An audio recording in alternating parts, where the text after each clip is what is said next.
প্রত্যেকটা ওটিটি প্ল্যাটফর্মে দেখা গেছে আমি একবার করে মরে গেছি, আমাকে কেন মেরে ফেলা হচ্ছে। যদি আমি বলি যে কন্টেন্টটা আমার চুজ করার কারণকে, আমি সবসময় বলি যে আমি আসলে গল্পের পোকা, চরিত্রগুলো যদি ভালো লাগে তাহলে আমার কাজ করাটা অনেক আমার জন্য সুবিধাজনক হয়ে যায়।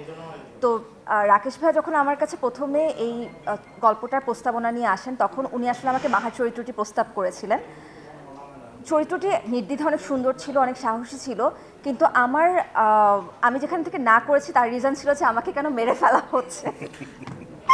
এবং আমার যতগুলো ওটিটি কন্টেন্ট আছে প্রত্যেকটা ওটিটি প্ল্যাটফর্মে দেখা গেছে আমি একবার করে মরে গেছি, সেটা যে কোনো ওটিটি প্ল্যাটফর্মেই হোক না কেন।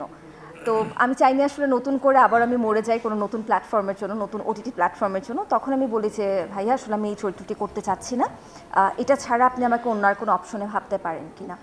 তো তখন ভাইয়া একদিন পর আমাকে জানান যে উনি আমাকে দিনার ভাইয়ের বিপরীতে চাচ্ছে। তখন আমার কাছে মনে হয়েছিল যে প্রথমটাকে না বলে ভুল করেছি, কারণ দিনার ভাইয়ের বিপরীতে চরিত্রটাকে পোর্ট্রে করাটা আরও বেশি টাফ। কারণ মনটাই ভালো ছিল, ওটা বেশি ইজিয়ার ছিল, কিন্তু টাফ এবং একই সাথে ভালোও লাগছিল। যেখানে দ্বিধা তৈরি হচ্ছিল যে আমার যা বয়স, সেই বয়স অনুযায়ী নেহার বয়সটাকে ম্যাচ করতে পারবো কি না আমি। ভাইয়া কিছুটা ইজি করে দিয়েছেন, আর অনেক বেশি আমাকে মানসিকভাবে সাপোর্ট দিয়েছিলেন অনসেটে দিনার ভাই। থ্যাংক ইউ সো মাচ ভাইয়া ফর দ্যাট। আপনি সবসময় আপনার কো আর্টিস্টের সাথে রিহার্সাল করে তাদেরকে একদম সহজ করে নেন। Practice. Right, so I am very glad to be a part of this project.